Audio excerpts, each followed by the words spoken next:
What's up, guys? Welcome to episode 26 of the AllDriveNoDrop podcast. David is joining me per usual. How's it going, David? How are you doing? Doing well, man. How are you? Oh, we actually just got done interviewing Rafael from the Gearbox owner, Filippini.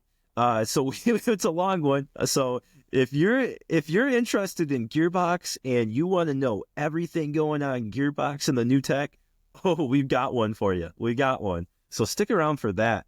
But a little more up front today, we're going to be talking about ranking some power paddles. Maybe I'll give you my list. I'll kind of show that, and then you can tell me where I'm wrong, or you're maybe not where I'm wrong, but where your experience differs. So ranking those top power paddles. Talking about a new sponsor for the podcast, Salt Mafia hats, and also we got discounts, kind of like how some other hats have done limited time sales. This is a limited time 20% off for Salt Mafia. Their hats are already pretty cheap for like performance hats. I have to talk to you about Salt Mafia because they have been my go-to hat for about a year and a half, 2 years now. And so when they reached out about sponsoring the podcast, I was like, no brainer for me. I already wear the hats. I love them. And for a performance hat, they're already a great price, usually around $30 to $50, just depending on the sale or depending on the make.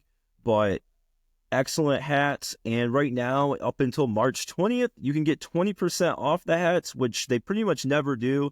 It's with the code AllDriveNoDrop. So it's a great way to, if you're looking for a hat and you want to get one for a great price, Salt Mafia, 20% off, clean, great. I've been using the same hats for a year and a half, 2 years now, and they've held up just fine. They recommend, you wash them with gently with soap and water in the sink or something. Honestly, I throw mine in the washer and let them air dry it, and sometimes actually I throw them in the dryer, and they've been fine too, but I don't think that's recommended. But that's what I've sometimes done when I get lazy. But this is the C right here. What else we got? We have the shark skin. This is a flat one. So they have just different styles. They got the flat, the curved, and now you can see my messy hair. This is the algae, which is a 7 flat. So they've got, a whole bunch of different options here with the curve, the flat, the 6 curved. You can go check it out on their site, just saltmafia.com. You can see everything. And this is just, they got the classic black curve. They have options for pretty much everyone. This one is this one's the beam. It's a P flat. And then you got the camo here. I'm not the biggest camo guy, but I do like the, I would call it an Arctic camo, which I think they call the North. But yeah, Salt Mafia for the performance hats. AllDriveNoDrop gets you 20% off until March 20th. So go out there if you're looking for a performance hat. I have absolutely loved them. So happy to have them as a new sponsor for the podcast. If you have any questions for me on the hats, feel free to drop them in the comments and I'll be happy to answer them. But anyway, let's get on to the next segment. Those, and then we'll talk about a little situation that came up today, and then maybe we'll talk about some paddles. But there's going to be a lot of Gearbox in this episode. We weren't expecting it, but sometimes the magic happens. First, I would like to get into a situation that went down today, David. What the Pickle, because this fits What the Pickle, sponsored by Enhanced Pickleball, maker of the Tinkmaster Pro, a great tool to improve your game, dinking, hands, all kinds of good stuff. Let's get into What the Pickle. So today, wasn't sure if we were going to talk about it, but David told me we must.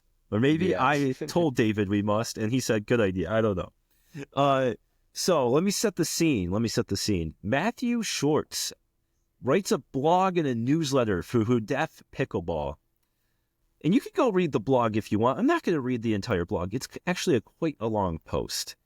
He posts that he's wondering why reviewers keep wearing pickleball clothing, pickleball brand specific clothing. And Oh, I honestly don't even have that much. But I felt personally attacked because I felt like he was attacking David. David might have he might be wearing a pickleball branded shirt right now. And he might have worn it in the past. Anyway, Matthew Schwartz goes on to say that it is a conflict of interest to wear this clothing. Matthew. And he got some quotes from some reviewers. I won't go into like what those were. You can go read the blog post. Some might have agreed with him. Some might have not agreed with him. I think you can kind of get where David and I might be going and not agreeing with him. Look, it doesn't. He said basically that we should be refusing any of the clothing sent and we should donate it to charity if we do get sent it, and that it provides a conflict of interest. Look, if you think that our opinion can be swayed by clothing, like it's not happening. I mean, first of all, most of the time clothing gets sent to me, they send it in a medium. And look, I'm a big boy, all right? I'm not fitting in a medium, okay? So they're not even sending the right size. I'll take your clothes. I'm a medium. Okay, let me send those mediums over. Yes. But I got that winter body still, so it's not. I'm just, I'm a bigger guy anyway. So I just, like I feel like it's my body and it's my choice for what I wear. And, sorry. I just really disagree with this guy, and I could stop there, David.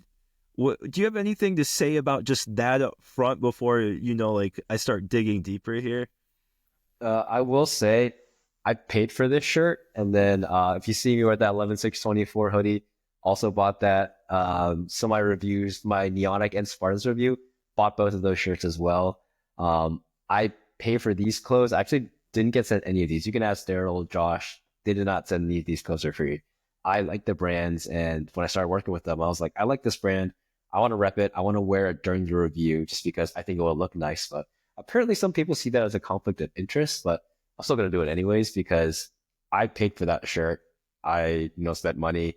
I like the paddles. I was like, I like neonic paddles like Spartus, like Vatic. I've got some other ones. I have the carbon one too. Like, I just like the brand, so I like to wear the shirts to support them. That's why you never see me wear my free Vulcan shirt that I have.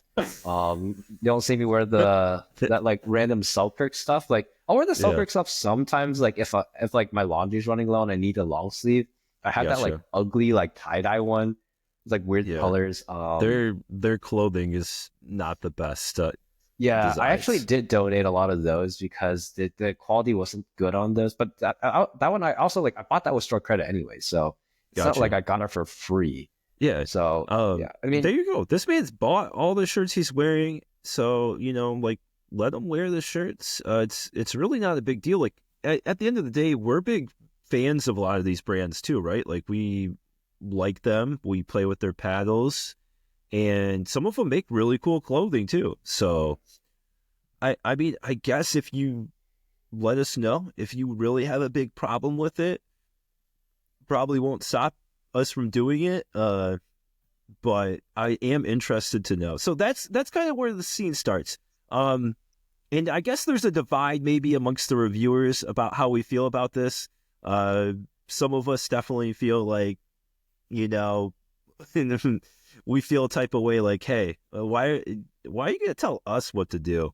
And also, it definitely doesn't even impact our reviews at all, at all. So then here's another thing. Matthew Schwartz writes for a brand called Who Def Pickleball. So he promotes Who Def Pickleball, right? He pitches his code places. Is he biased because he writes for Who Def Pickleball? I don't know. Also, he works for a company that has 3 YouTube accounts. Then they like to comment on YouTube videos in the pickleball arena. And they like to comment as if they are an average fan. You have Ariana Wilson, who many have asked about on this channel because we make the inside joke, which I guess it's not going to be an inside joke anymore. Thanks a lot, Matthew. Now we have to find a new inside. Yeah. We have to find a new inside joke, which, how long is that going to take us to do? And then there is Diane Suziana, 98, and there's Lewis Brown. These three are allegedly WhoDef accounts, maybe the same person, but they all seem to post around the same time, and they all seem to mention a WhoDef paddle no matter what the video is about. They say, how does this compare to a WhoDef paddle? My favorite is the WhoDef Viva Gen 3 Pro. They always seem to comment about WhoDef paddles. You also have WhoDef employees that forget to log out of their Facebook burner accounts and post on their real account saying, oh yeah, something about a WhoDef, I would get a WhoDef. And I'm just like, come on. Why are you throwing your stones in the glass house? Okay. Like what? What? I don't get it. Anyway, probably not many people have read that blog, but go ahead and check it out. Let me know how you feel. David, did I miss anything in that? Yeah, I guess if people have issues with me wearing this clothing, they can I'll shoot them my address. They can send me something else to wear, and I'll just wear that instead. I don't have that many clothes. Yeah, there you go. But yeah, that kind of like wraps up everything. And it's just like, it's a fun topic. I know people would be interested in hearing some of the behind the scenes things, and you don't want to blow up anyone's spot that disagrees with me and disagrees with David. But we're happy to have you on the podcast so we can debate about it. That's, open invitation. But anyways, yeah, that's the situation. Any other things you want to mention on that, David, or you think that covers it all? Fun note. I did wear my Spartus shirt to the gym yesterday, and I had someone ask about it, and they're just like, and they also asked me what pickleball was. Just a funny tidbit. That's, that actually brings up a memory. This past weekend, I was wearing a QE Labs hat, and someone else was wearing the exact same QE Labs hat, and he came up, and he's like, do you know Larry? And I'm like, yeah, I've talked to Larry. And he's like, dude, me too. And QE Labs is a local Michigan company, so probably more people here with QE Labs paddles and gear than other places. But, it is interesting. Anytime I wear like a brand specific clothing, I wore a Holbrook hat, and I ran into someone wearing the exact same Holbrook hat, and it sparked a conversation. So I think it's just normal, like people into pickleball like wearing pickleball stuff, right? Like, and for me, I don't want to wear a hat that has a pickleball on it, like the classic, like it has a pickleball, or like some stupid saying like dink it easy, or like I don't want something like that. I want like a cool brand logo or something, something that looks good, like the Salt Mafia hat. But yeah, that's all. I mean, it's what can you do? Oh, also, I gave my brother my my Kiwi Labs hat because he lives in Michigan. So if you run into some guy that kind of looks like me is wearing that hat, it's probably my brother. Yeah, it wasn't your brother I ran into. It was a guy that. Speaking of David's brother, David's brother actually has connections to Beer City. Someone who helps run Beer City, doesn't run it. Alan True, who I did an interview with. I don't know when that interview. It'll be coming up soon because Beer City registration's coming up. But if you are into Beer City or you're thinking about it, we have an interview coming up with Alan True, also David's brother's best friend. Maybe not best friend, but I guess they did. I talked to him. They did comedy together. Your brother's a comedian. My brother is stand-up comedy. Yeah, so that's how they know each other. Have you done stand-up comedy? No, I'm not a funny person. Okay. Are you and your brother like opposite personalities, or? Yeah, I'm the younger one, so I'm the quiet one. Gotcha. Was he beating you up too much when you were younger? Yeah, basically. Not anymore though. Now I'm bigger than him. Oh, I believe that. I believe that. Awesome. Oh, can you see it? Okay. Yeah, cool. I can see it. Okay, so we're going to talk about this power. Did a recent power paddle video, and people are always asking about these stats. And honestly, for like power, the thing is, like, you can get different stock paddles with different swing weights, different static weights. That affects it a lot. It does affect it. It does. And then there's also the problem of smaller sample size.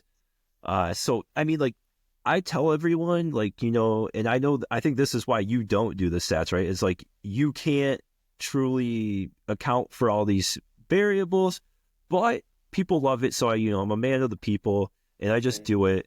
So these are my top power paddles, at least the ones that I enjoy playing. My top is the Joola Pro 4 Perseus 16 millimeter for power. Would you have that as your top I have power that paddle? there. Okay, so we got the same one-on-one. I think that one's an easy one, even without measuring speed, like, just to know, like, if you play enough paddles, like, that thing's got the most power. And then I had the Agassi 14, not far behind it, and I would say for the Agassi or the Agassi 16, which I don't know if you tried the Agassi 16. Yeah, I think it's really close. I think real feel you wouldn't be able to tell a difference. So it's just, for me, like, the Agassi 16 had like slightly higher sweet spot, and I think some people are like put off by the shape, but they play pretty similarly. So, and then I had the PaddleTech TKLC 12.7 as my, I guess, if we just go brand by brand, my second most powerful brand of paddles. And actually, I guess it's tied with the Project Flamingo. Do you have a weight on? Proton. No weight. The only thing weighted in this list is the Franklin C45, which I call out how much weight I had on it. So I guess that's another thing I could start doing, is doing more paddles with weight, especially the ones that, like the Franklin C45, that I call out and say, like, I guess you don't. I can't ever say you have to play with weight, but, like, they need weight for me to play with it. Gotcha. So I'm going to try to do that, especially if people start making more lightweight paddles. Say like the PaddleTechs, like, I think those, especially the Italy Waters and ESQs, like, those really need weight on them to play and reach their full potential. But so just things I'm throwing out there. I don't know, like, you just say whatever you're thinking, but this is the order that I have them in. But I mean, truly, any of these paddles I would be happy with as a power paddle. It's just, that's the order I have them in based on the numbers. The Thrive is the Thrive Smokes your cutoff for power paddle.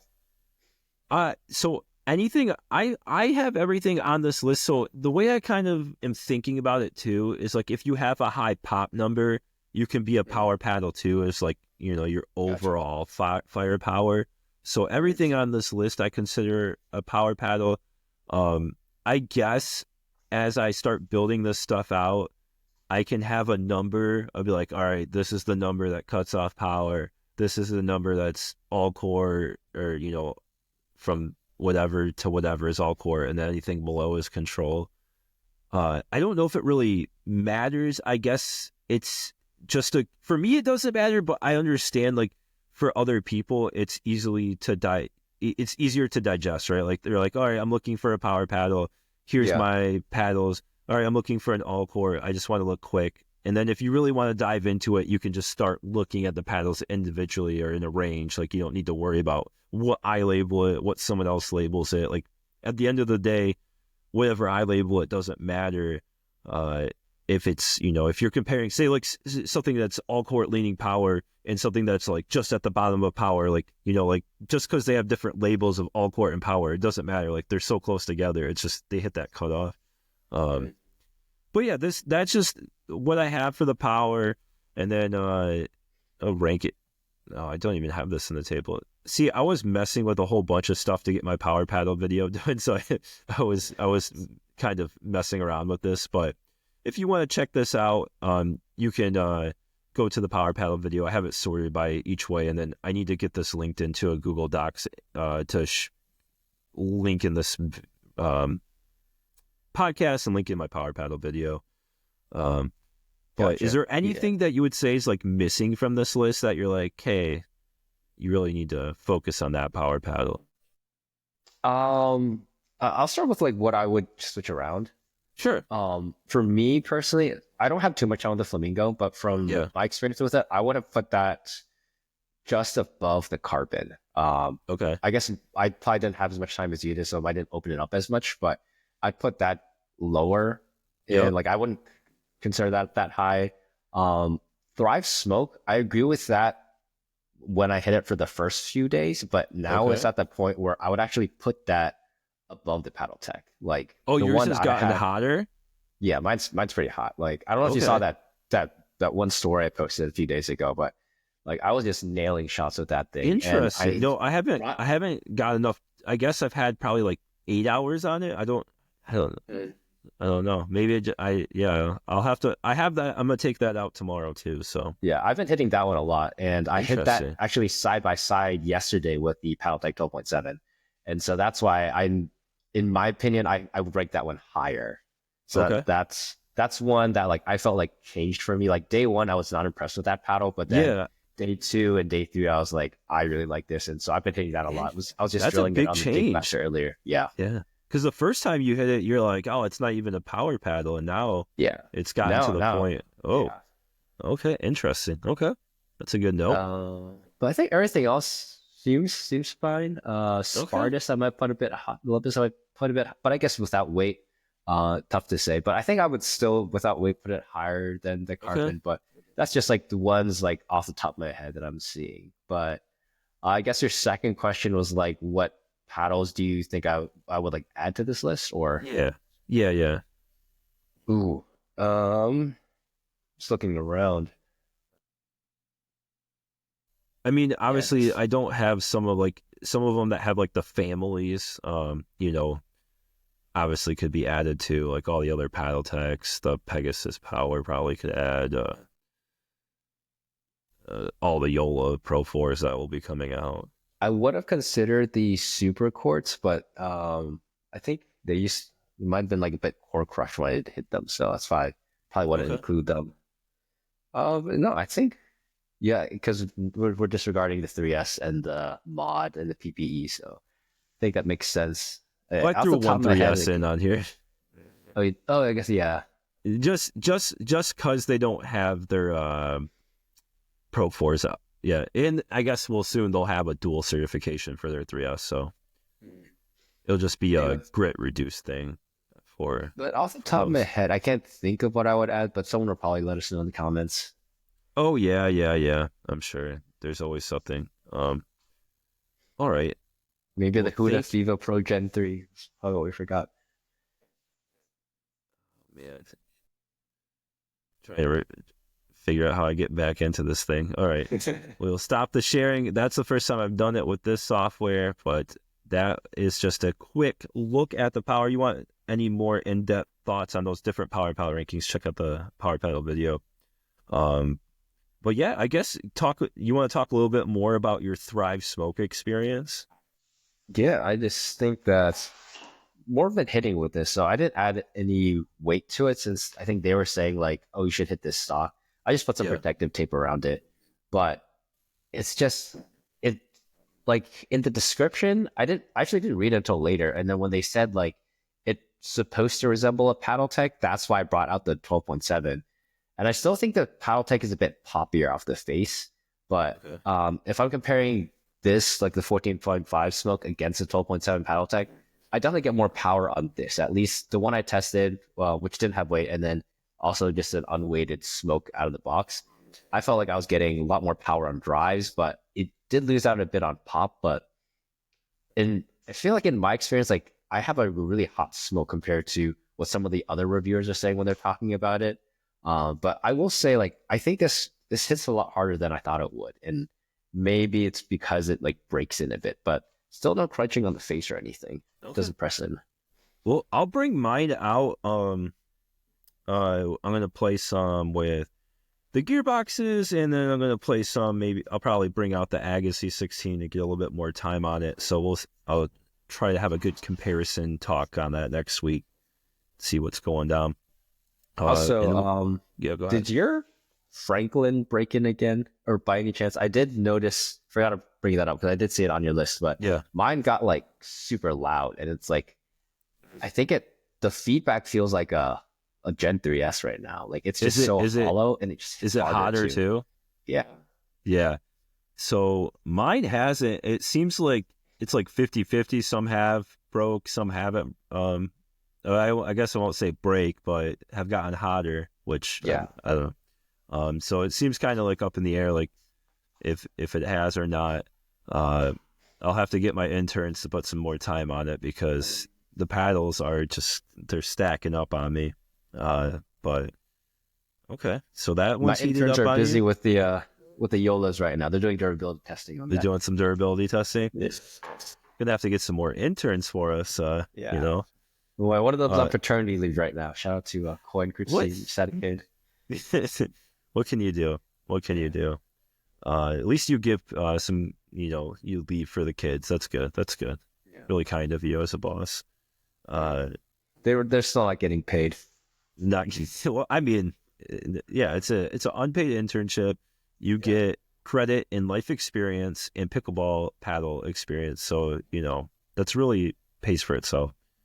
And since our interview is going to be so long, I think we'll just talk about one more thing because it's kind of quick. Talk about these shoes from Sqairz right here. And this is something I've been enjoying a lot. You can see that extra, wide toe box there, the square shape there. Hence the name, Sqairz. They make golf shoes and I think baseball shoes is the other thing. Also, another interesting thing is these laces have these I don't know, what would you say, dots? I don't know what it's called. Squares. I guess it's supposed to keep your shoelaces tied better. That would probably be the one thing. I'm not in love with the laces. I think I broke a square off. I don't know, but maybe I just tie my shoes bad. I've liked these a lot so far. So I have super flat feet, and I usually have issues with shoes tearing into the ball of my foot or giving me blisters. These have been super comfortable. I use the Jet Mach 3s as my other main shoe. And these are about the same price, so $144, I think, after the discount. But the grip's been really good. The comfort's been really good. I've been enjoying the wider toe box. Very stable on the ankle, breathable. For me, and probably more durable. I mean, it's hard to know how they'll last, but it seems a little more sturdier than the Jet Mach 3s, which are kind of one of the most lightweight, flimsier shoes, but they just perform really well if you like that light, fast shoe. But I've liked it so far. The laces I'm not thrilled with, but I mean that's not really a big deal. That's an easy fix if you want to change them out. So far, yes. So that's I think they're a collaboration with Zane Navratil and Pro XR too. Oh, I didn't know that.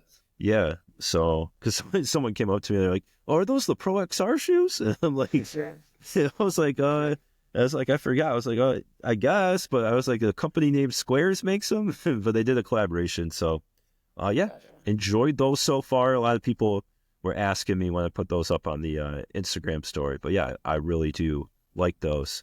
Have you got to try yours? Yeah, I feel like shoes are one easy thing we're going to be able to do durability testing on because we wear them so much. But for sure. The shoes I wore before this, I was testing out the Selkirk Court Strike Pros. For some reason, Selkirk sent me shoes and not the 008, so I've only tested the Court Strike Pros and not the 008. So I'm very familiar with the Court Strikes. I did not like those, and I don't think it was the fault of the shoe. It's mainly tough to recommend shoes because everyone's got different feet, and that's where the Sqairz, that wider toe box fits for me, just because my feet are a bit wider. So I was just able to go there.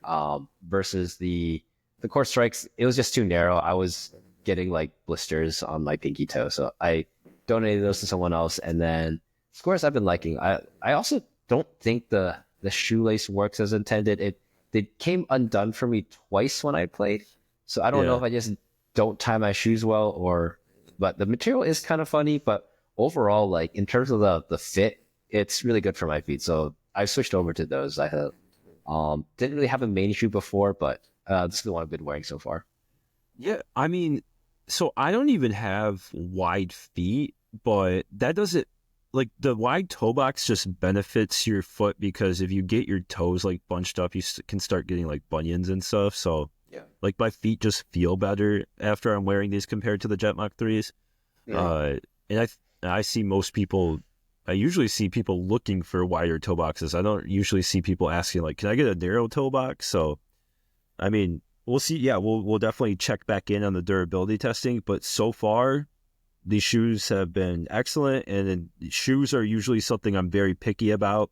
Yeah. So I usually go in like expecting not to like the shoes. Like I'll pack my regular pair because if they suck, like I find out in the first like game, I'm like, nope, not doing it because you can't risk your feet. Your feet are the most important thing. So yeah, Sqairz, impressed. Um, I think we'll wrap this up right here, unless you have anything else, and we're going to go into the No, we're Gearbox good. interview with Rafael. So let us know if you want to see more of those owner interviews, talking about their new paddles, talking about this one. We talk about a whole bunch of different stuff. We go all over. We talk about the paddles. We talk about some stuff. It's a fun one. And you know, we might. You'll have to let us know your thoughts on the interview. Get Yeah. yourself a glass of wine, a beer. Listen to it at work, and give us the feedback on the interview. I Also, enjoy doing you'll them. see some connection issues. I drop out for a bit, and I think that's due to Verizon sucks. So screw them. Verizon Yeah. does suck. I also have Verizon, and Yeah, I think we both got disconnected. So yeah, that was a thing. each one of us, each of the three of us got disconnected at some point. Unfortunately, since I'm the host, once I get disconnected, it can't keep going. Everyone loses connection. But yeah, so we'll go into that. Thank you for watching this portion, but let's jump into that interview. All right, so we're joined today by Rafael Filippini. Kind of made this thing happen last second again. I figure it never hurts to ask, and sometimes you get what you ask for. So, how are you doing today, Rafael? I'm glad you can join us. Thank you for your time. Yeah, no, I'm actually glad to be here and thank you very much. I'm doing excellent today. Um, we launched our Pro paddle, our Pro Ultimate elongated 14 millimeter paddle on actually yesterday, Tuesday, right? And so we're sold out already. It's going great. We had the ability. Our previous model was sunset, so this one is a replacement for it, and it's been going awesome. So I'm ecstatic. So Yeah, that's yeah, awesome. Where are you based at? Are you in Texas? I'm actually in San Antonio now. We Okay. were in. I lived in California since the '70s, mid '70s, and made the change to Texas 2 years ago, and really happy to be here. Yep. Yeah. Change has been going well for you then, the Yeah, it's been California to really Texas? awesome. Lots of people to work out here. The culture's certainly different. The environment. Um, People are they're hardworking. We're in a small town near San Antonio, so people that are come to work are just 5-10 minutes away from where we're located. So totally different vibe from Southern California, and but I'm enjoying it. Okay. And so Do you for me, guys it's have like a little facility? Like I imagine you're not manufacturing paddles here, right? I mean, but no. are you have like a little facility type thing, like in a Like an court, or R&D. yeah? Yeah, What's your yeah. HQ I have, setup? yes, I have. Believe it or not, in my garage in my house. I have plenty of equipment that I can build paddles, molded paddles. I have a small lab in our warehouse as well. So I think what's really unique about myself and Gearbox is that I can tinker around with minimal tools and create all kinds of crazy things. So some of my best ideas or, crazy ones are about 2:30, 3 in the morning. I just run out to my garage, build it, go back to bed, and, check it again, see if it really worked or was it just a dream kind of a thing. Yeah. But a lot of fun, man. Yeah. That's so pretty cool. It is. It really is. I've got all the tools and everything to, like I said, I don't make the pre-preg here, obviously, but I do have pre-preg in the freezer, and I have all the different angles, different fiber types, different modulus types. And so I can go out there and just cut different angles, different plies, and do all I have all kinds of different foams, various molds, so I can cut them, build it, put them in the oven, cook it, and check to see the things that I was thinking about work. And I mean, generally I can get there about 80, 90%. I say it's good enough for a good idea, and let's move on. Let's take it now to our real lab and finish it out. Okay, that's pretty cool that it helps you iterate faster than other people that have to get their paddles made in China and shipped over.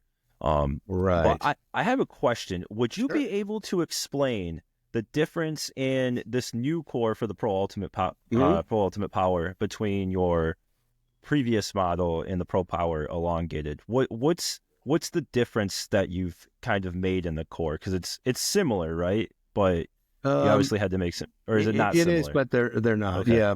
So and that is the very first paddle. So now we're calling our SST is SST 2.0, and it's actually it's SST 2.0. And let me get it right.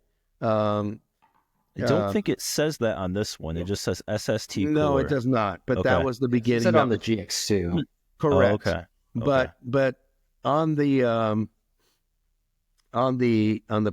elongated Power Ultimate, it is the beginning of SST 2.0. It's not the full 2.0, and that's why we didn't put it on there.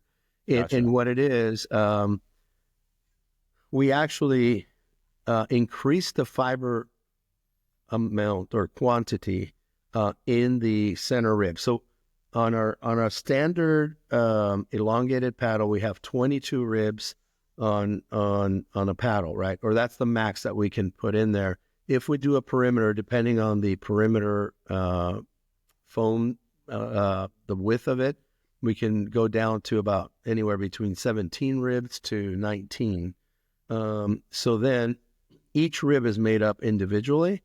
So then I can control the center ribs to make them more dense or increase the density of the fiber. I can also change the fiber angle. So you have 0, 90, 45, 60, 10. And all those fiber angles give you different properties in terms of energy return or absorbing the energy from the ball and keeping it in the paddle. So translation is power, dwell time, grab the ball more for spin, etc. So the center ribs now, what we've done is SST 2.0, what that's all about is we are now controlling each one of the ribs has a different makeup in terms of fiber angle, fiber type, and in fiber amount. And so we start heavy where most of the balls are being impacted, let's say in the center, right? Where the sweet spot is. We're going to reinforce that the most. We're going to get the most amount of material in there, but then we lower or actually increase the angle so they're softer, but they're rigid in terms of compression strength, but they're soft when they flex. And so when I don't know if you guys, I think you hit this paddle, right? I saw a video where you guys, it feels a lot more plush, right? Yep. And very little vibration. So that is part of the 2.0 SST, the beginning of it. And then inside, we have the different types of foam. So there's an expanding foam and a couple of expanding foams inside. And then there's some EVA foam as well. And by controlling the density of those foams, pressure, temperature, and the amount, we can also create or dampen or absorb more vibration, frequency, etc. So the foam, where I think a lot of people, or at least in our case, our foam is not any part of any structure whatsoever. It's only a filler. So think of our ribs.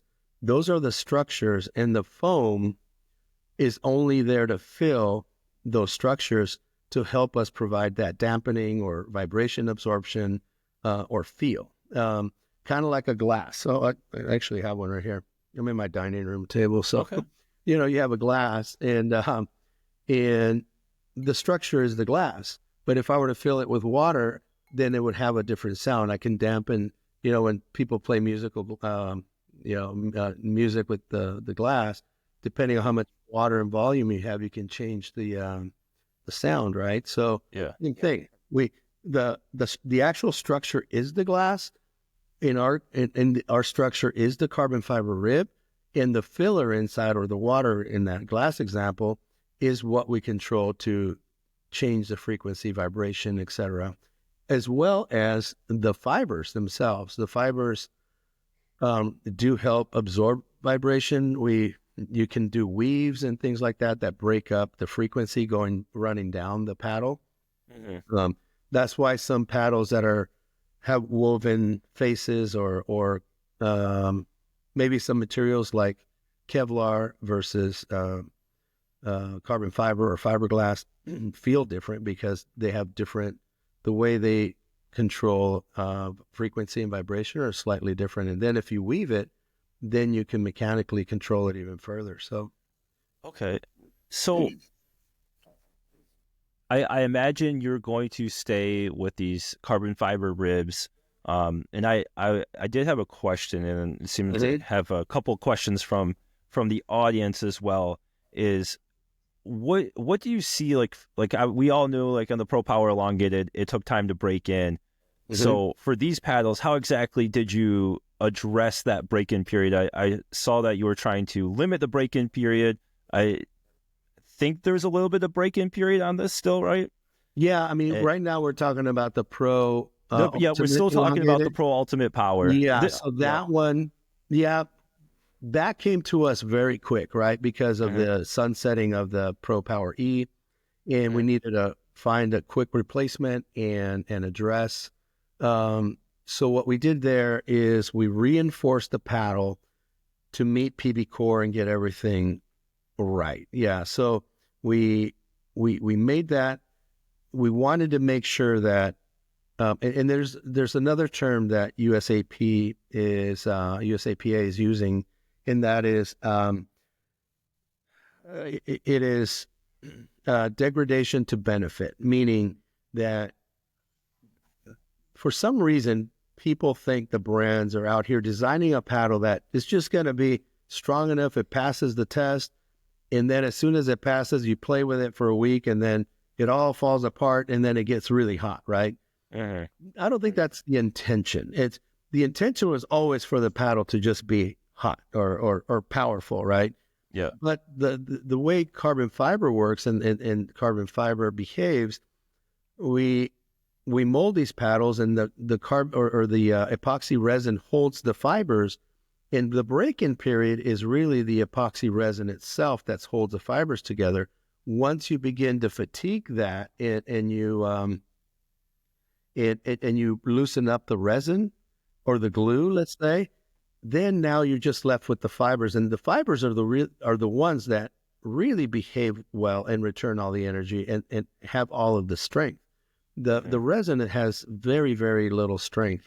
If you took just a sheet of resin very thin, you can break it like glass or like what is that, taffy or something like that. It's not structurally, doesn't do a whole lot. So when we talk about this break-in period or microfractures or a paddle is breaking in, you're really talking about the resin and the structure settling in all these minute fractures just kind of settling in. So a couple of ways we can address that.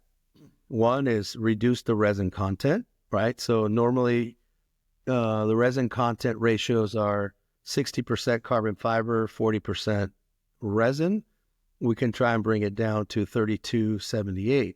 and you do that, you can minimize break-in periods, and then also fiber angles. How rigid do you want your structure to be? So in the PP or in the Ultimate 14 millimeter paddle that you have there, we went a little more aggressive with the fiber angle, so that's why it's going to feel stiffer. I didn't want to chance or take any chance where it would break in so much that it sped up, and then it became, or it went out of spec. You know, USAP does not have a break-in a break-in test method where it preloads or breaks in the paddle. They're just saying, you, the manufacturers, you're responsible to stay under 0.43 for the life of the paddle, right? Yeah. I understand that. So I'm not going to build my paddle to 4.2 or 4.3 or even 4.1 and cross my fingers and hope that it stays under 4.3 for the life of the paddle. I'm going to build it down to, 0.38 or 0.39 or 3.6, 3.7, and then have it break in and always stay under that 0.38. So the paddles, and that's really what every brand should be doing right now, is reducing or making all the paddles stiff and make sure that they stay under. There's a lot of paddles that are out there right now, or brand new, that came out even after BB Core. Yeah, they're passing at 4.1, 4.2, but I think they need to be careful, because they could, just like our paddles got delisted, those are, I think a lot of paddles will probably be delisted. That's my prediction. Got you. Did you want to share your PB Core test results? Sure. Like I said, I'm not going to build anything over 40, or 0.40. Keeping my paddles within anywhere between 0.35 to 0.38. Okay. But, however, PB Core, here's the thing, does not mean speed. Okay, it is related to it, but it doesn't necessarily. 0.38 means 55 miles an hour. 0.39 is 57. That's not true, right? These structures is particularly Gearbox, and that's why, you asked the question. We have SST core. Why would I? And I would never build a plastic. I mean, I will, like a PPE core, but I'll do that at $100, maybe 150 max. These alternative cores now, the game is getting to a point where honeycomb is not going to be strong enough to really sustain the forces that a lot of these young athletes are in the pro tours are imparting onto these paddles. They're going to break down, and that's exactly what UPA and USAPA want. They said, you guys need to build quality products that last a long time, and then we're going to control speed. But PB Core does not necessarily mean speed. And then just another quick point on that, carbon fiber is the strongest material. It's strength to weight ratio material that we have today. There's variations of it. There's some that are very, very expensive. They're high modulus, ultra high modulus materials, but you're talking about $800, $9,000, or up to probably $1,300, $1,400 a kilo, where you can get standard carbon fiber at $35 to $40 a kilo, right? So you're not going to get these ultra high modulus carbon fibers in some of the sports equipment. You'll see it in aerospace, you'll see it in automotive, Bugattis perhaps, and things like that. But you'll see some of it in some paddles. You can use it very strategically to help us, achieve a certain performance. But you're not going to see a lot of it. Otherwise the cost would be expensive. And do you have a patent on being able to use like carbon fiber inside the core? Like, do you multiple? Okay, so no one else is going to be coming out with anything close to your design. No. Okay. Yeah, they've tried. I mean, so I've seen some brands pushing.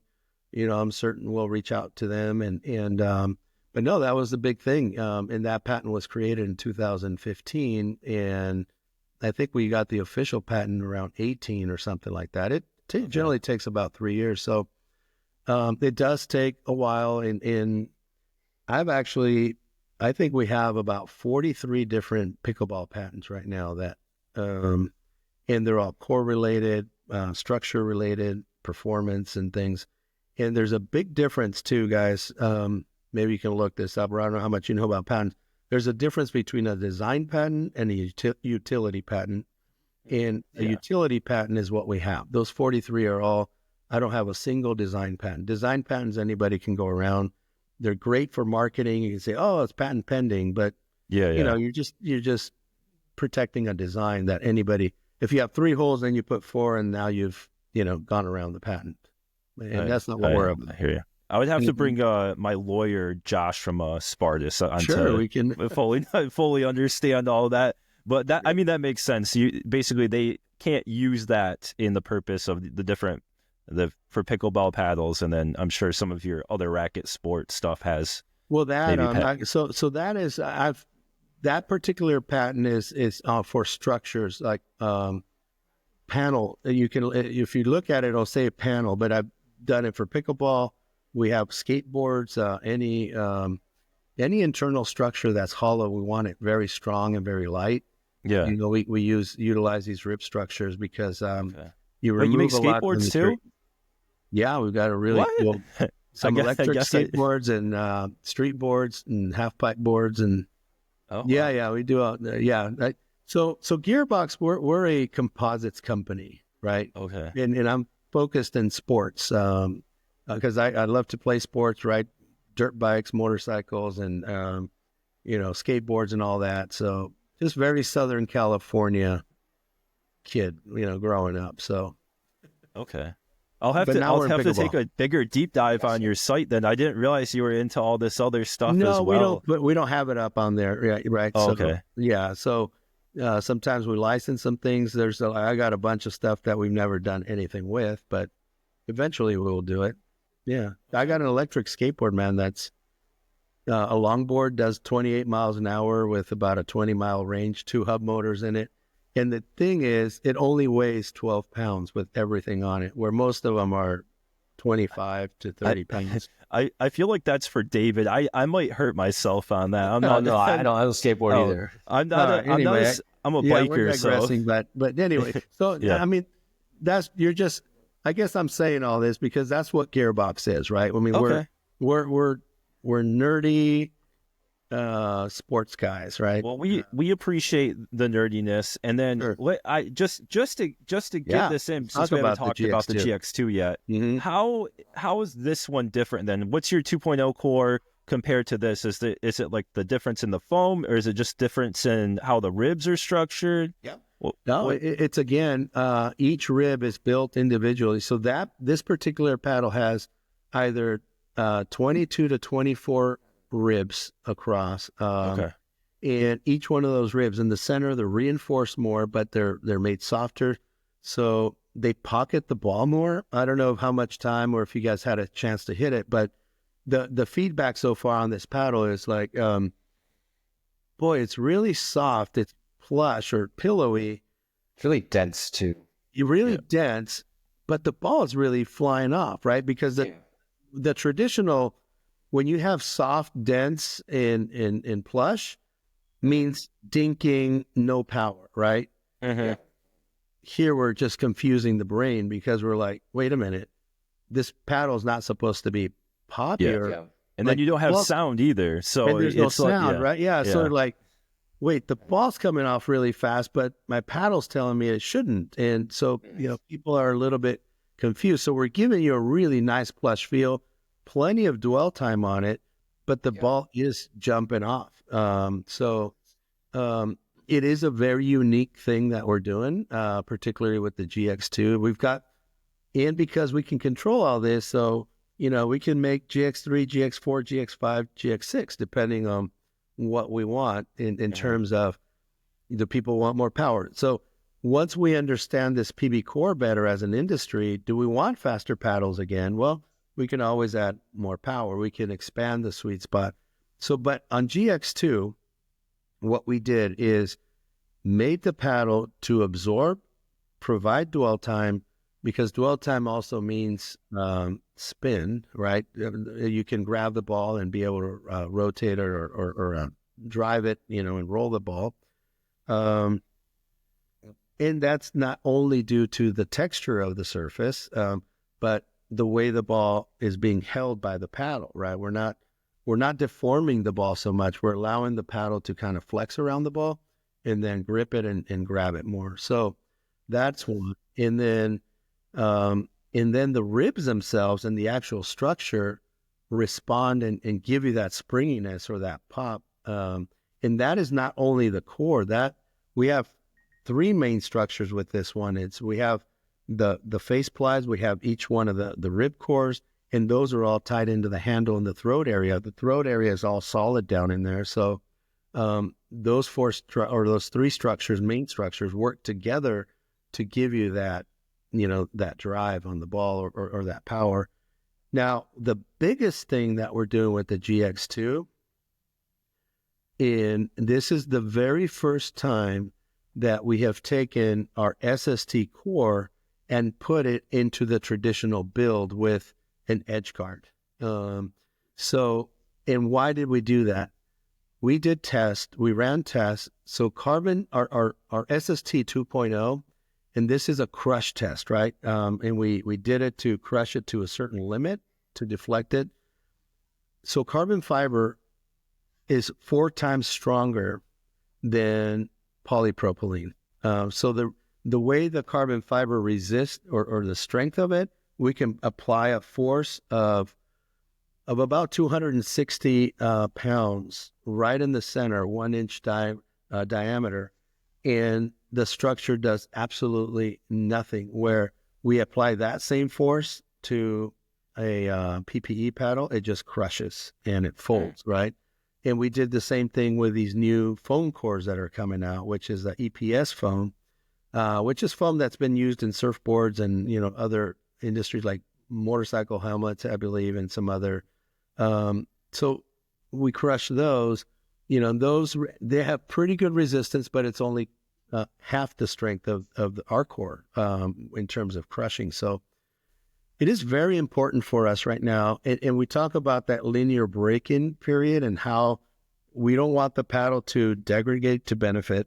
We don't want it to fall apart after 2 weeks of play, which, top players can't.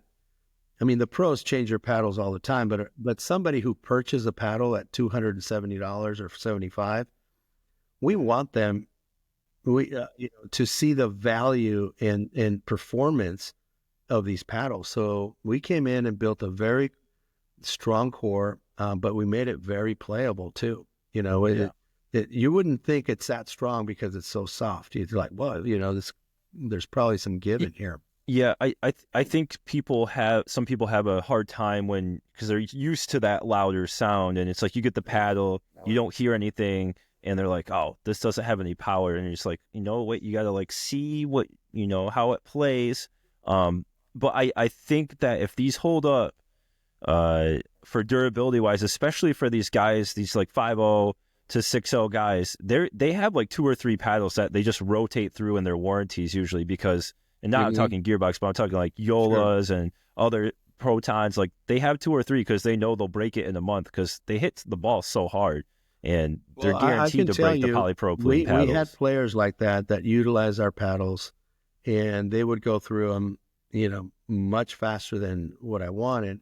And we've got them into these new cores and the GX2 and the 2.0, and they have not seen any change or broken any paddles. They've been testing them for over 2 months. I'm talking about guys that could go through a honeycomb paddle in a week. Completely destroy it. And these guys there's very little. In fact, they're just saying, man, this paddle's playing very, very sweet. They're dialing into it, more and more every day. Which paddles are your pros preferring right now? Oh boy, it's the guys who like molded paddles are sticking with molded paddles, and then we had a few jump over to the one with the edge. Our customer. So my purpose before I told you we made that first paddle in 2015 that was molded and everything. Yeah. Back then, if somebody that played the game pretty hard, in fact, that's how we signed Joey Farias, one of our top pros back then. He went for, like, he would go for overheads. Anybody would go for a really hard overhead. The ball would like shoot out of the paddle, but so would the paddle head, and usually land, by the kitchen too. Like, I don't know if you guys have been playing pickleball that long, but literally handles, you do a really hard overhead and you're left just with the handle in your hand, and then the paddle. They were snapping. Yeah, they were just snap balls. You guys look a little younger. I don't know if you played, the game back then. I'm coming up to 4 years now, so Okay. it's not so that long ago. This is prior to, I'm talking about 2018 and before, right? So we're looking at that. We're like, oh my God, like there needs to be a solution for this, because the honeycomb paddles were just not durable whatsoever. So we came out with the paddles that were very strong, but people did not understand our technology. So my goal back then was to change everybody from those honeycomb, cutout paddles to molded.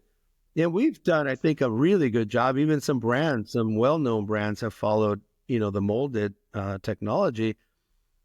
But the reality is 80%, maybe more, still love the edge guard. And we've been fighting that as a brand. Like, if they only knew how good this edgeless was, right? And everybody, and you guys are no help to my cause, where, edgeless paddles have very small sweet spots, et cetera, and perimeter weighting and all this. I've got a whole nother, we can do a whole episode on that later. Since we did, I wasn't gonna bring this up, Rafael, but since you went there, and you said you guys, you reviewers, I'm just kidding. No, my wife told me not to bring it up, but I'm gonna do it anyway. There was a time that you did comment on one of my reviews. I don't think you remember. Maybe, but, let me see. And I talked about how I wanted your technology to be put in a wide body, and you left me a comment, and positive or negative?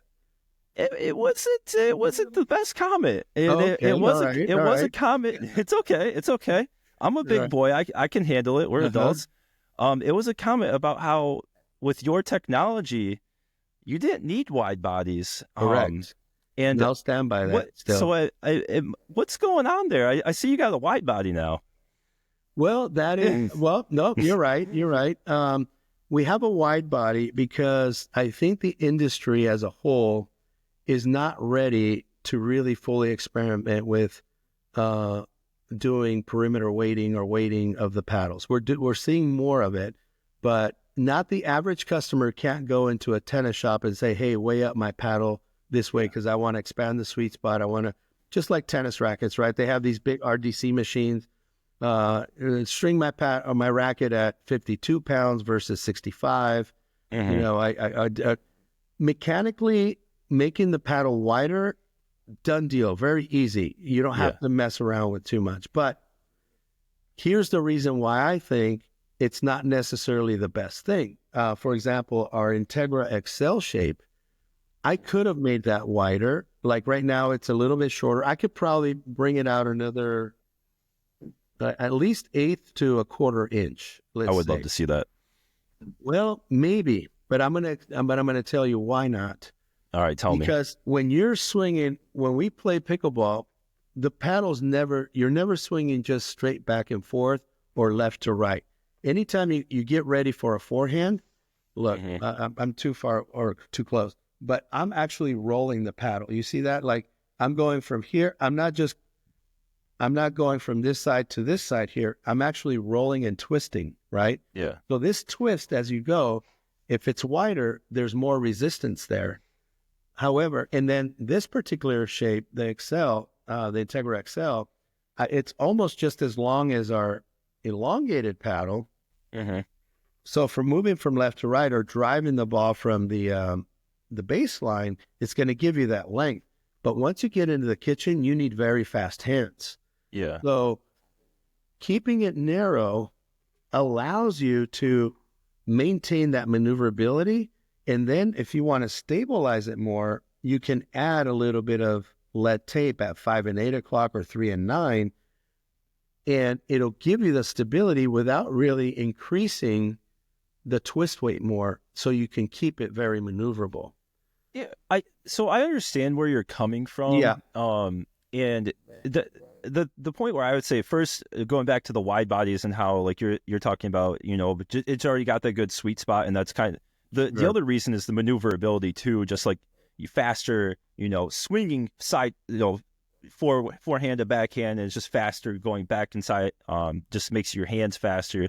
So that's like I think one of the main reasons people like it in doubles. So that's kind of like the main benefit that I see for the wide bodies. Obviously, it gives you that wider sweet spot too. So it is something that you can add weight on these elongated paddles, or if you're Integra shape, you can add that weight on the sides.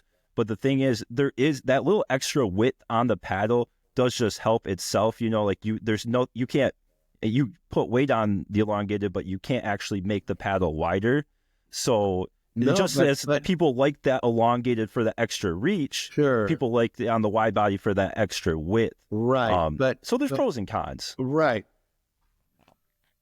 But we do have both. Exactly. I mean, I haven't tried your Integra for this GX2 yet. I plan to hit it tomorrow.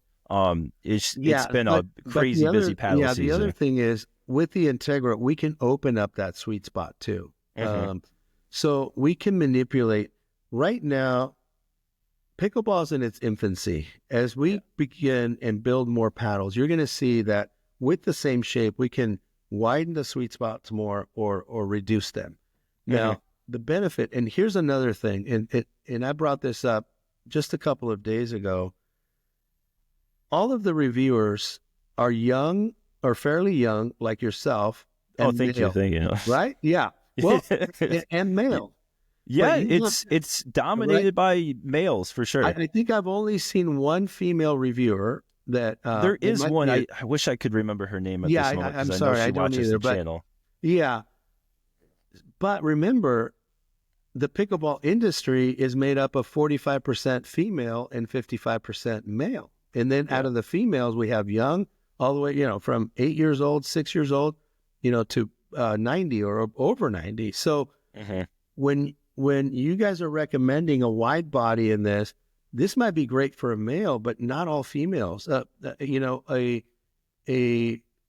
more petite 60, 70-year-old woman that's never played tennis, this will actually feel like a tank to her, but this paddle will actually feel really good. So it as a brand, we have to because it's going to be really difficult to build 10 or 15 different shapes. So we have to kind of try and put everybody into 2 or 3 shapes. And that's why I'm hoping the customization piece becomes a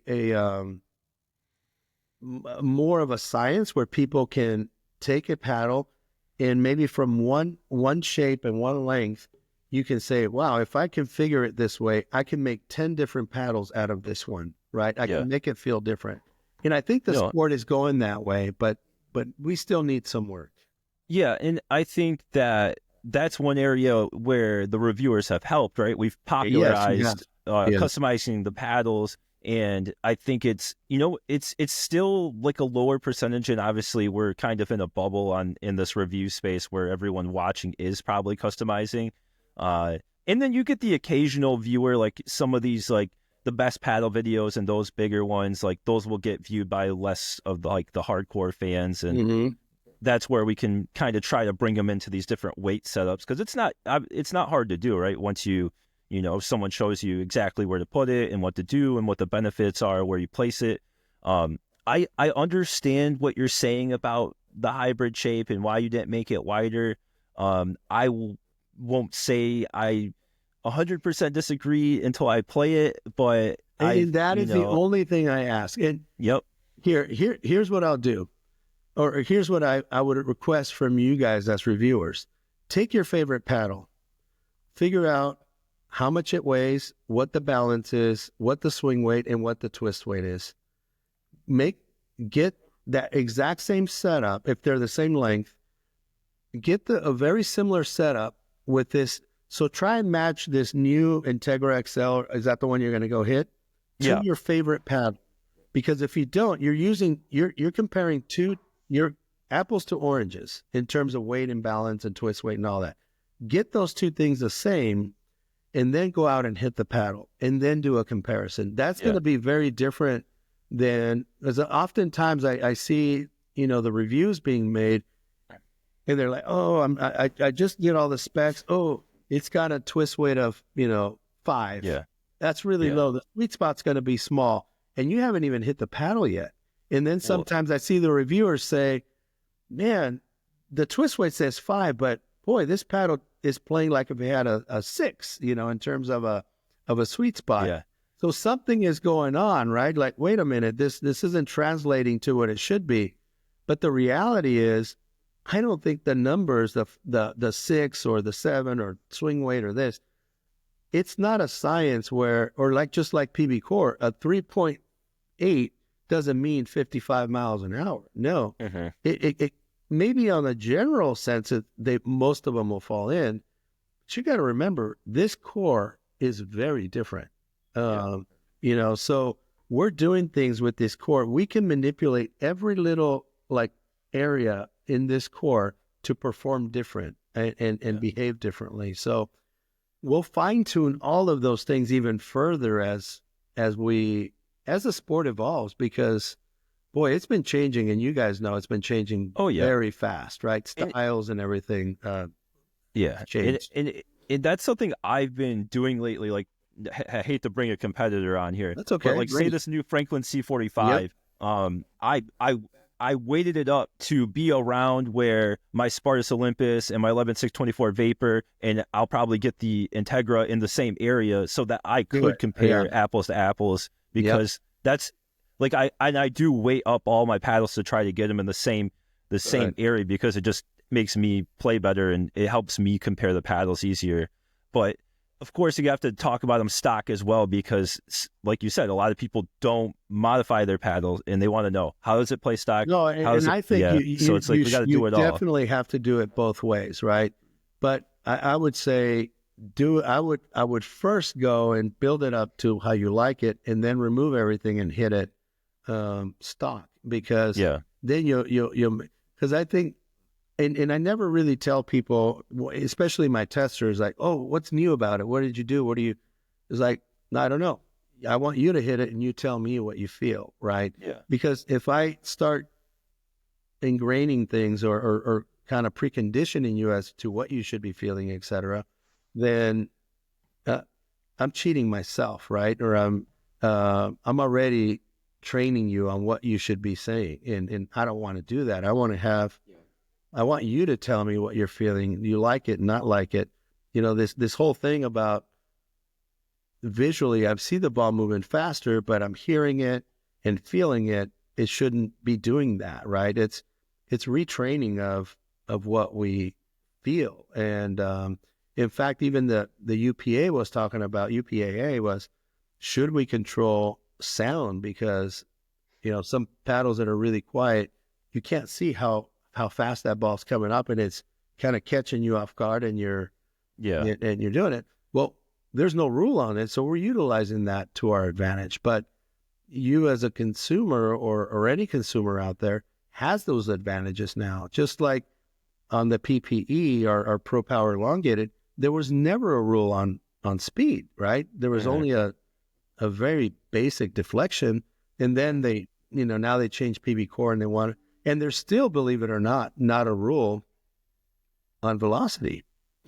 It's only PB Core, but PB Core is one thing, but velocity could be a whole nother thing. As a matter of fact, the paddle that you just held up, the carbon, the C45, if you look at the specs, it's very light, right? Everything is super light.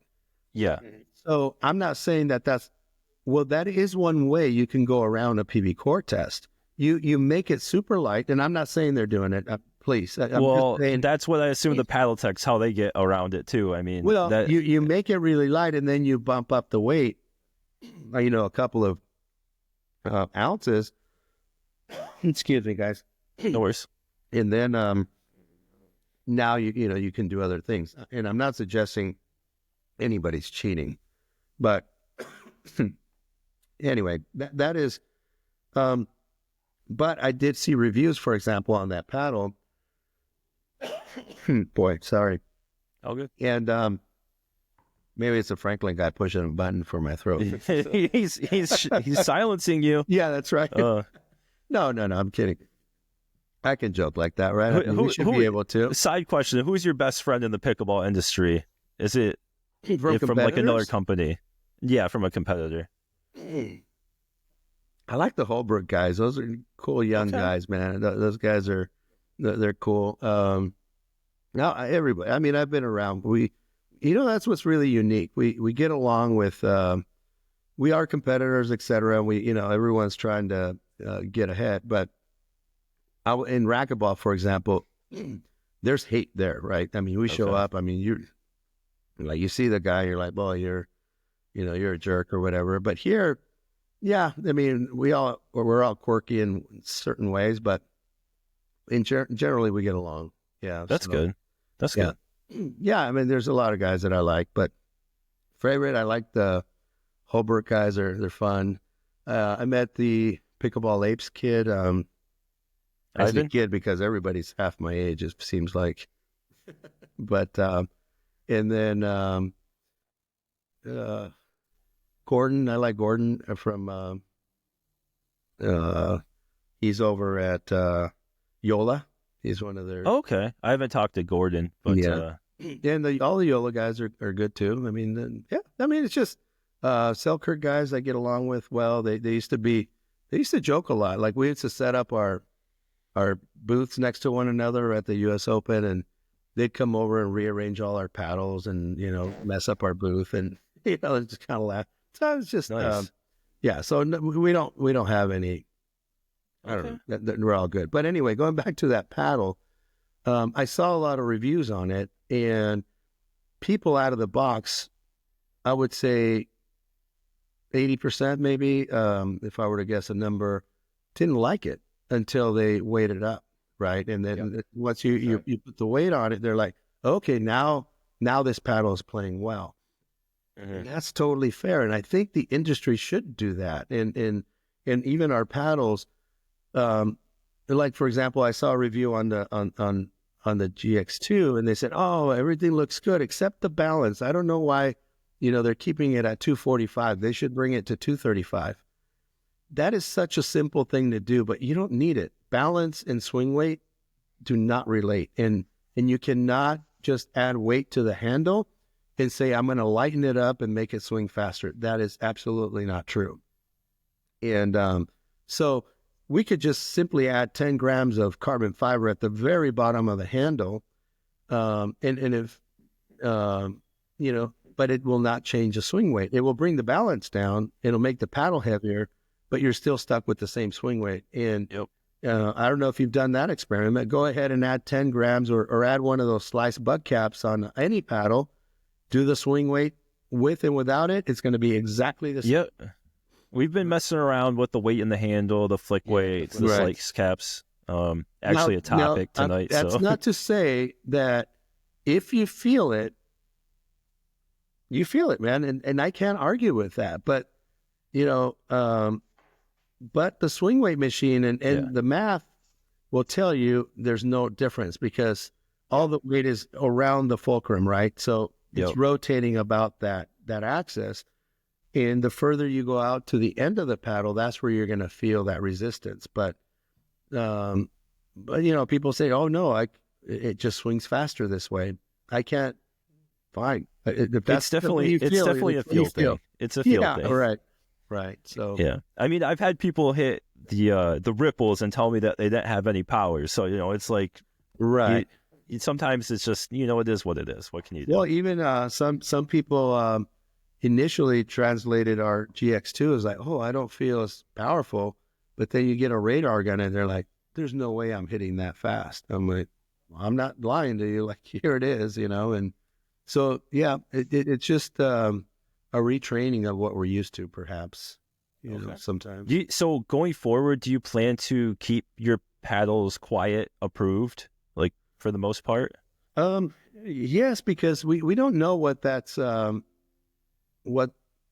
about in terms of, communities. We're seeing closures and things like that, of courts, or they're being challenged or being sued for noise. And the USAP, and I think communities and homeowner associations agreed that there's a certain decibel point, and then also the frequency range of how the sound would travel, that they accepted, that was accepted by communities as well. And that's what quiet approved means. It doesn't mean that all the paddles are going to be, it's just the minimum. I think it's 80 decibels in terms of sound. And then there's a frequency that I don't recall what that was or is. But as long as you stay under that, then you could be, you will be certified. Most paddles are not. They're above that. They're in the 85 to 90 decibel range.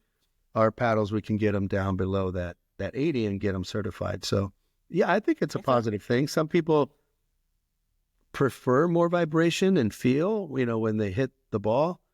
It's a preference. Again, that is a preference. And until I think the industry gets used to it.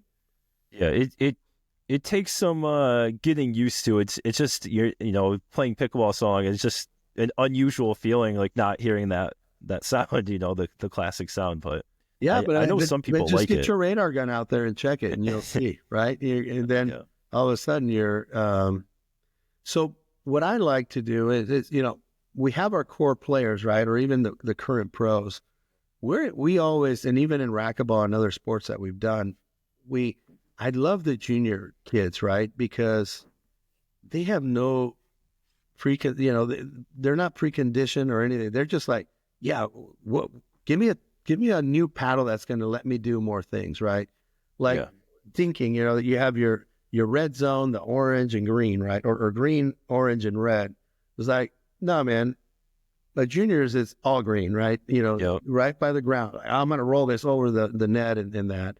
And I love that because you're just willing to experiment and push the boundaries to see if we just built paddles to where everybody's used to all the time, we wouldn't be moving forward. So I like to experiment and push boundaries in terms. I mean, we obviously pushed it on the speed, right, last year, but year before that. But so now we're pushing new things. Now now there's a new restriction on speed. Well, now we're going to expand feel. We're going to expand sweet spot. We're going to expand just overall performance, and then go back to durability. People are paying $270, $280, for a paddle. We better, as manufacturers, give them that value. That paddle should last at least a year, right, to the average player out there. So we're bringing, that quality back. So all of those things that I'm talking about are definitely in these new paddles that, that were the Pro Power 14 millimeter, or the Ultimate, and the GX2 line that's coming out. I mean, so exciting. See, I was having trouble keeping the name straight, and I don't feel bad anymore with you having trouble to keep the name straight. So we call it Pro Ultimate something. Well, for us at the office, it's like, hey, the PPEs are going out today. The pups, like, let's Pro Ultimate Power. Okay, the Pro Ultimate Power, and then so they have all these code names that they do at the office, and it's hard for me to keep them. Well, now imagine that, but now we have like 25, 30 companies we're trying to remember the names for all their different schemes. I know, it's got to be crazy. Well, and for me too, you guys got to remember, I built these paddles probably 8 months ago to a year and a half ago. So I'm already on many versions ahead. So I kind of come back to these and I'm like, but I enjoy them, right? And this is where I eventually will play with, because I have to play with what's at tournaments, for example, right? I have to go and play with what's approved and tournament approved. But the actual stuff I play with every day is nothing of what I'm using, or what we're using. Oh yeah, that's a good question. Which paddle would you use from your approved paddles right now? I am using. I would go back between the GX2 Integra XL, and I'm really liking our Hyper a lot, the wide body. Okay. Yeah. Nice. I like the Hyper because it's just easier around the non-volley zone around the kitchen and stuff, resetting, dinking and stuff.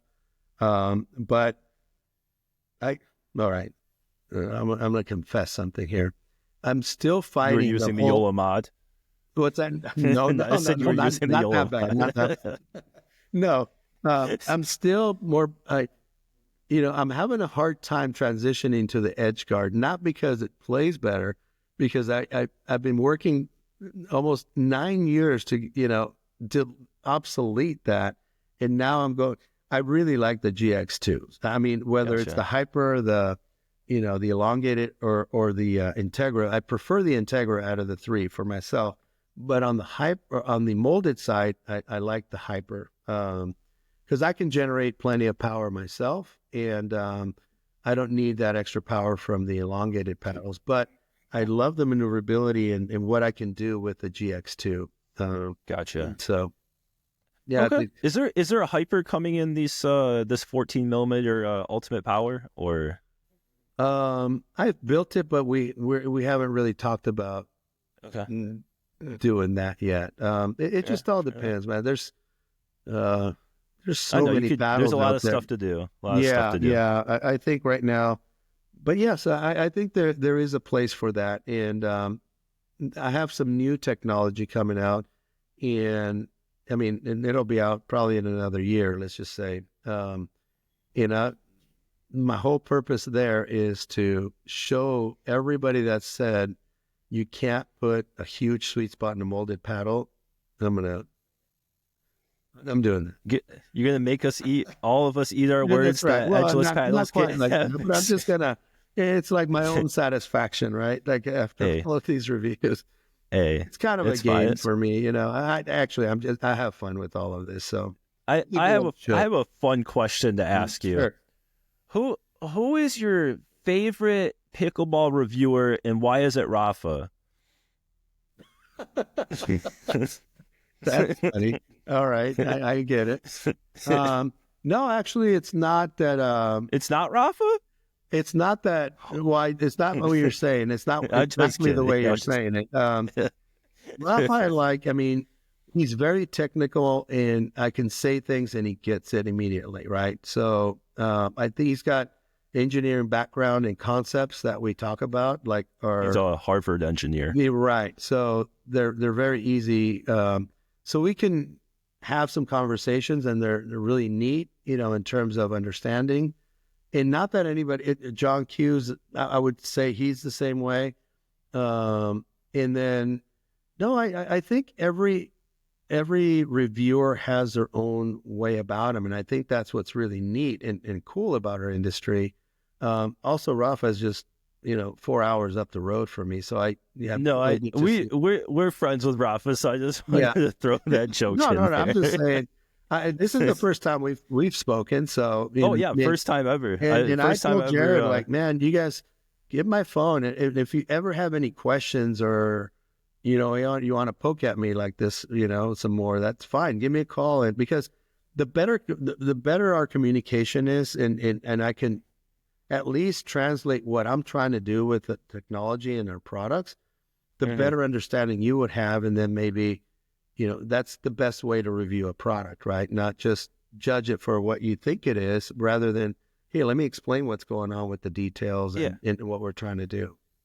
Exactly, because we get, all these emails and infographics thrown at us all the time, but to actually hear it from this person that's responsible for designing it, there's no better way to learn about the technology than getting it from the source's mouth, or understanding at least what we're trying to do, right? So why not make it wider? You're saying it's so easy. Like you have a larger sweet spot. Yes. However, if I do that, I might remove 30% of my potential customers, right?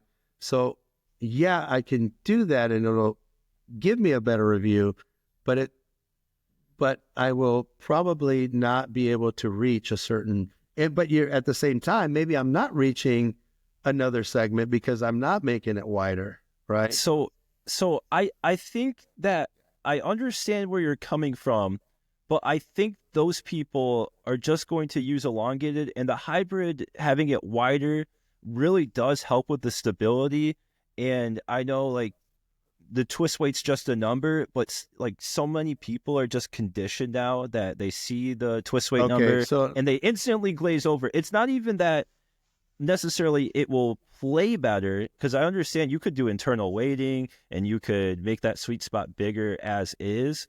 It's just it's hard for like say it played the exact same as a wider hybrid, although you still get a little wider on the actual paddle face, which you can't cover up, right? And it's just that face value. People will glaze over things just because the numbers aren't there, and there's really nothing we can do about it, right? Like we can tell them like, no, this is really good, but they're like, oh, the numbers aren't there. And I mean, I don't know how to change that, but we had a similar situation when we used to make our paddles without the surface roughness on it, but we used to get very similar spin numbers. But people would walk up to the shop, and the first thing they would do is, oh, that's rough, I got to get a lot of spin. And then walk up to our other paddles and it was really smooth. They're like, oh, that's not going to get any spin. But we know the spin rates were very similar because we get our spin from dwell time. Even our ribs kind of bite into the ball, So you're like, no, you can actually get a lot of spin, with it. But so rather than trying to convince them, well, we're going to add, peel ply to it, right? Yeah. And our spin rates didn't like, oh my God, they didn't go from 1,800 to 2,200. They bumped up a little bit, but not enough. Even now, the UPA and USAPA, they're doing, where they're firing the ball into the paddle face at a certain angle. Yeah. They're saying, we can add more grit or even change the material because they're seeing that the friction, or what they call the coefficient of friction, does play into it, but it doesn't have as big a impact as they initially thought. So anyway, that is a whole nother subject. But going back to here's something I would like for you to try. I mean, since we're on this subject, sure. Find the balance point of that paddle that you have. You're going to play with the Integra, I think you said. Yep, it's in my bag. Find out where that balance point is. It's going to be right around 240, 242. Millimeters from the bottom of the handle up. Just draw a line or put a couple of marks on there and put all of the weight.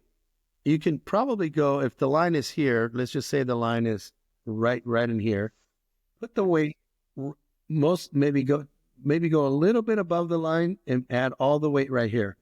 Add as much as you want. Wherever you think that twist weight is that you really like for a wide body, add that much weight in there. The swing weight is not going to change. It's going to remain, maybe it'll change 1 or 2 points, very minimal. It'll go up a little bit. Very little. If you go from here, wherever that balance point, if you keep the tape below, it will probably not change. Maybe 1 point if you add, and I'm talking about a lot of weight. If you go above that, it's going to, the further you go away from this where the balance point is, the less weight you need to really impact the swing weight number. But if you stay below it, right in here, just go up a bit, that'll really change the stability and it will not change the swing weight. So the paddle will stay very light, but now you can really increase the twist weight on it and expand the sweet spot. And if you want to expand a little further, you could add 3 and 9 o'clock without really affecting too much of that swing weight.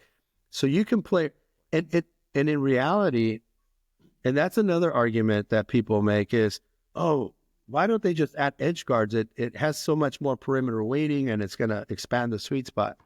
That's not necessarily true either. I can add the same amount of weight on a molded paddle all the way around the perimeter and increase I can put the exact same weight of that edge guard, that whatever it weighs on there.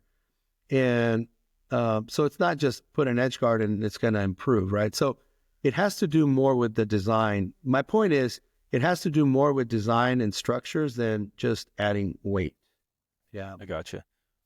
Sorry, Rafael. I run on. I know we're going over an hour. We still got to get to the other podcast. Oh, geez. All right. David, any final things? We'll wrap it up. Maybe we'll have to have a part 2 sometime. I know I originally said 10, 15 minutes. But really? We flew on. We might have to have you on again another time. I like I'll give you two. Your little pokes. I'll give you guys 2 questions here before I'll wrap it up. All right, first question. So I don't know if you saw, but I did a quick first look on the Pro Ultimate Power, and a lot of comments that I've been seeing on the video are basically complaining about how high the swing weights are and like why is the twist weight so high. I think I said mine was like 125, and before I respond to these comments, a lot of people are asking like, what's the point of getting this paddle if the swing weight's already in that 125 number? Because even if you do add that weight, that swing weight's already at that high number. So, what so would then make someone want to go for that? Well, at that point, you don't really have to add any weight, but the actual spec of this paddle is 120 plus or minus 4, I believe. So, it's these paddles should be in the 120s. I know we send out some initial ones, and I don't know what happened. I think 4 or 5 reviewers got some that were in the 128, and that was a mistake. I don't know what we did there. 125 sounds high, but the actual swing weight for these is 120 plus or minus 4, I believe is what our spec is. So most of them are probably going to be coming in around 121 from what I remember. So that's a very light swing weight, or not light, but that is a very average for an elongated paddle. Or elongated, yeah. Yeah. So each paddle will have its own swing weight because of its length, right? So I think 121 is fair for an elongated paddle. Gotcha. But yeah, for what it's worth, I am a fan of this paddle, and I think Jacob can confirm. You are a fan of it? Yeah, I did say in the reviewer group chat, I was the one person that was saying that I like this. And I also said I liked it in the video too. Yeah, I know. It's actually a very nice paddle. It's easy to play with. It's and a lot of people. And here's another thing. I play a bunch. So we have these pro senior guys that we all play, and the majority of them, or a big group of them, use the Pro Power elongated, right? And they look, but they're not swinging. They're just letting the paddle do its work. Now, if you went out there and try to swing, through the ball really hard, yeah, you're going to hit it out. But there's a large segment out there that all they do is just basically stick the paddle in the path of the ball, and they let the paddle do the work. So there is a place for these Pro Power elongated type power, and it makes it very easy to reset and everything. But you have to readjust. For example, for you guys, you have to readjust your entire game. But the thing is, most of the time, we're looking for a paddle to fit our game style.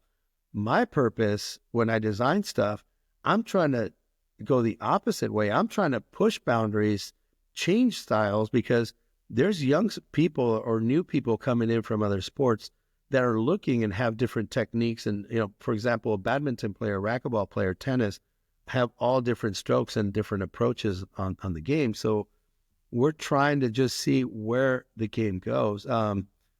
Heck, 6 years ago, guys, the dink was, they told you, like, keep the L, don't break your wrist, and just dink, with your shoulder, and use the big muscles with your legs, right? Anything else about you're going to mess up your dink and you're not going to be consistent. What's the game now, man? They're holding paddles like this and they're rolling them. They're doing all kinds of crazy stuff. So I want to create stuff that people are willing to experiment and just go crazy with it, right? Yeah. And just for the record, yes, I did have the Pro Ultimate Power in my best power paddle video today that launched, so go check that out. All right, well, cool. But well, I appreciate that. Yeah. But yeah, so I do enjoy it. I was playing really well with it, and then we'll see on the GX2s, but I imagine they're kind of similar in the play style. So I like the Pro Ultimate Power better than GX. GX2 takes a bit to get used to because of that disconnect you have with like the feel and the power. It's not a bad paddle, but I feel like the feel of this one better. It just feels nice off the face. Yeah, sure. Yeah. Anyways, last question for you. Oh yes, go for it. If you had to use a paddle from another competitor in a tournament tomorrow, which one would it be? Can I tell you which one it would not be? You can give us both. I'll give you both. I was in a pro shop just on Monday, I think, and I hit a Selkirk 007 10 millimeter, and I thought, what the hell is this? Like, why would anybody even release a paddle like that, right? And on the other question, I think the new carbon paddle is pretty good. The foam paddle, the True Foam, but I called it earlier and I said they're going to have problems because the adhesive is going to break off into those holes and they're going to rattle, and it's happening. And then the other one, I would say like a mod, TA mod would be a paddle that I like that style, Gotcha. Yeah, but You like that all drive, no drop style? yeah, because I